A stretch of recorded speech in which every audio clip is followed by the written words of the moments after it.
My dear parents of Redbridge International Academy, ladies and gentlemen, it is always a pleasure to address you, albeit now on a rather serious matter.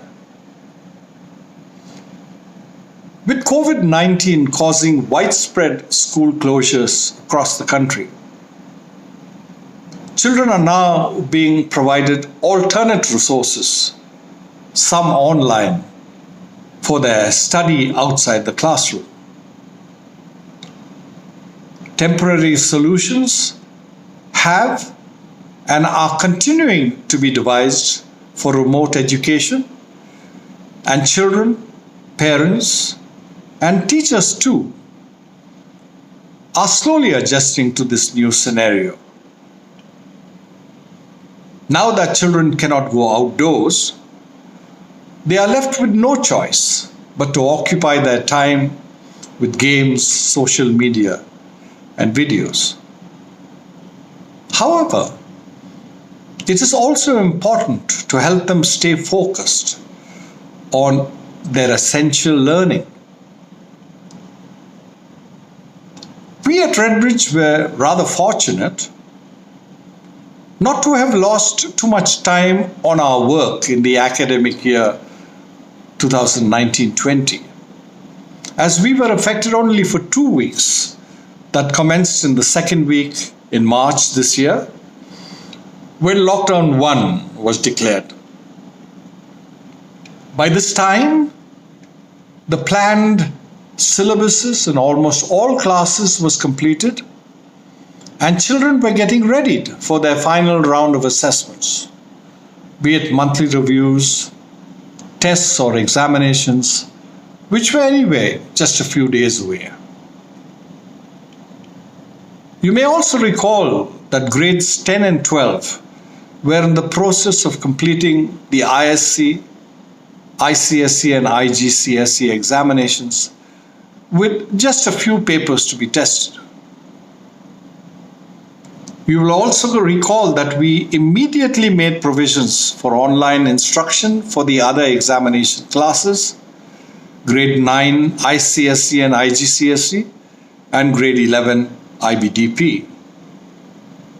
We made arrangements to keep all the other children in the other classes busy with some academic work, also some exercise and some dance routines during the remaining scheduled working days. The lockdowns 1, 2, and now 3 essentially therefore is taking place during the children's and the school's normal summer vacation. So the concern about children missing out on their academic work is not really justified. Even during the summer vacation, we continued to send relevant work for the children on MCB, including a course from Address Health, educating them on the COVID-19 pandemic and also preparing them for the scenario post-COVID-19. As on date, we have sent out over a dozen such assignments to each of these classes, and I believe that we were one of the first schools to do that. We as an institution are very concerned and are very mindful of the present situation. Our management has given us all the needed support and encouragement, and we are on our way through training the staff on implementation of online instruction in a more systematic and a more professional manner. Let me remind you that we too, like all of you, are professionals. We are professional educators, and we take our responsibilities very, very seriously indeed. I personally feel that it is rather unfair and a very sad commentary to hear criticism thrown in the direction of all our schools. At this point, I must compliment the teaching fraternity for their incredible support to all the managements of all the schools. They too, like our dear children, have really not enjoyed a single day of their summer vacation. Please remember that teachers, like you, also have homes, they have families, and they have children to take care of too. Maybe the armed forces could have spared some of those petals to shower on our educational institutions in all parts of our great nation. So the concern over non-completion of academic work is therefore really not justified. We understand, having families and being parents ourselves, that this is a very stressful, unpredictable time for every one of us, especially for our children who are very confused. This situation is unprecedented, and most of us have never experienced a war-like scenario like this ever in our lives. Covid-19 is playing hell into our psyche, and we must, as individuals, as a family of nations, not allow this to win. Today, I am personally inviting and requesting all of you to help our confused children by providing them a clear structure and a routine, and to be positive in the process of their education. I have done a bit of research, and I must acknowledge an organization called Children and Screens for putting together 10 important tips which I'm going to use and adapt, with their kind permission of course, to help us through this unprecedented scenario. Tip number 1. Digital quarantine. Digital quarantine suggests limiting the children's use of their cell phones and tablets until their schoolwork is done satisfactorily. This will ensure that their schoolwork and online sessions receive their undivided attention. Yes, apps, games and messaging is fun, but they can also prove to be very distracting.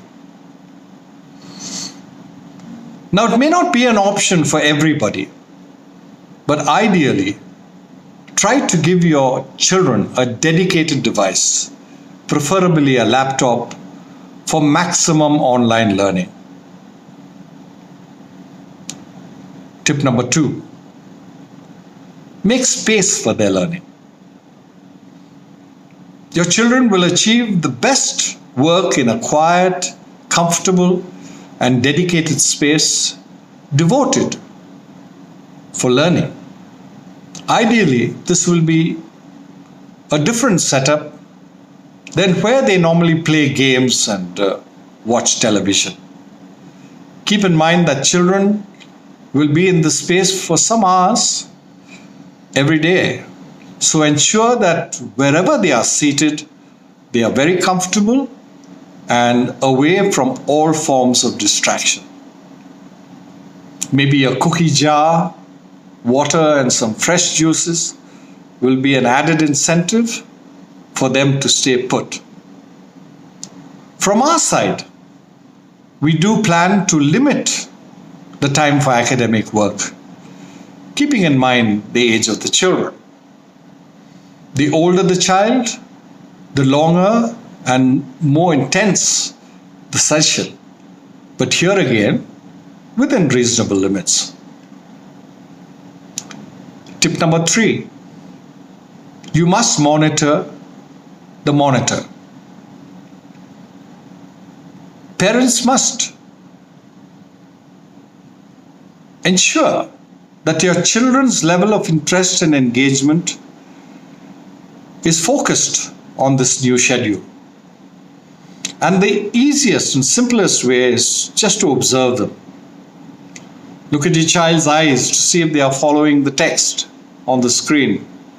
Check if they are taking notes.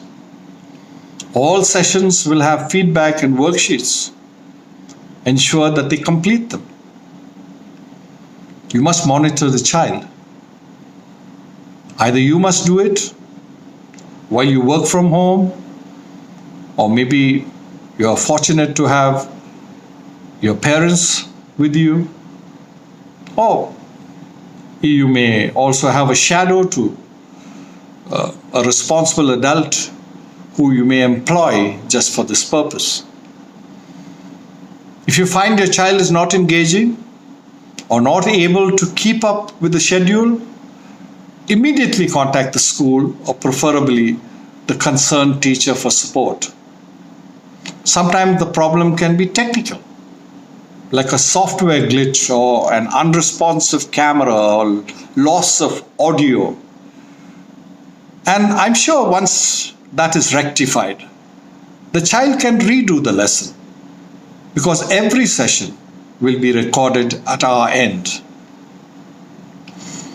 Tip number 4, children must be given digital breaks. Make sure that your children take plenty of breaks in order for them to get physical activity and time away from the screens. Our timetable will be set accordingly, just like we do in school. And all the sessions will include art, drawing, coloring, dancing, singing, some simple exercises, and calisthenics.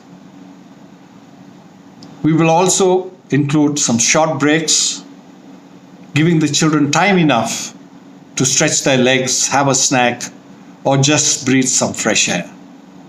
As I said, we understand your time constraints and your commitments too. So we'll try to work around it. It's all new. It's going to take some time to settle in, some adjustments, some fine-tuning from both our ends. But eventually, we'll get there. Education is not going to be the same ever again. Tip number 5, ensure social interaction. Parents, please remember that the most essential aspect of school education will be reduced considerably. And what is that? Social interaction. Children are going to miss their friends very much. So don't deny them the time to keep in touch with their friends at appropriate times. Nothing will please them more, and my advice, use it as an incentive and a reward. It will be a win-win situation. Tip number 6, let's keep it old school. Limit screen time as it can have adverse impacts on young brains, especially the little ones.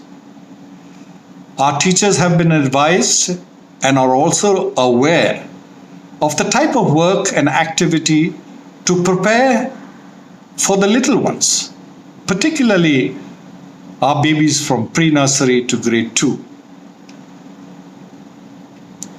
We will plan a lot of hands-on learning, reading, storytelling, simple poetry and song, drawing, coloring, painting, to teach the children the objective concepts of each planned lesson. We are making arrangements to have textbooks home delivered as soon as possible so that the time spent on screen viewing is reduced to a bare minimum. Remember, tip number 7, we are all in this together. Remember, you're not alone in this journey. Check in with other parents to see what they have found effective, or to ask if they need help. Share your concerns and maybe even useful hints. If you need information, contact the concerned authority or teacher in school.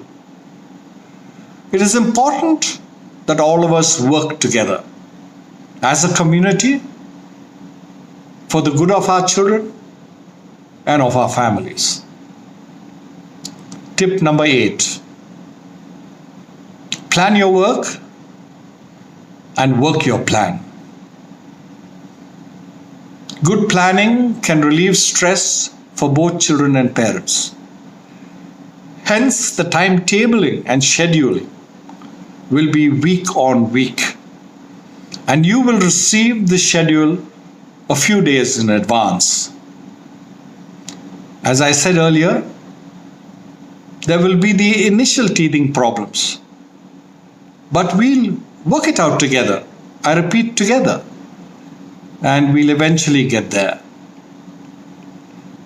Children must be aware of the plan, and they must ready themselves with all the material and relevant books and equipment for the upcoming sessions. Help the children develop a written schedule, not only for the day, but also for the whole week in advance. Ensure that they complete their tasks and assignments in time, and communicate when your child faces a problem. Tip number 9. Remember, this is no vacation. Even though staying home from school might feel like a holiday, remind your children that they are not on vacation. Assignments, grades, and tests are not going to go away just because class has moved from school to home and online. As a matter of fact, assignments, assessments, and feedback will be a continuous and an ongoing daily process. And finally, tip number 10. Don't forget to have a whole lot of fun. You as a family should plan off-screen activities. Between school and work obligations, it's very rare for parents and children to have this much time together. That's the positive part of COVID-19. So turn it into an opportunity for bonding. Organize little quizzes, card games, charades, or maybe just a game of chess. You can also go outside, have a little walk, if it's possible and permitted. Follow your community's guidelines about safe behavior, and of course, make sure you still find time for fun with your children. In conclusion, there is no doubt that this is a very challenging time for you, for your children, and for the teachers as well. Remember, together we can successfully navigate through this new terrain and make the most of online and at-home learning. Thank you for your patience and thank you for your time. Most importantly, keep safe. God bless you. Good day.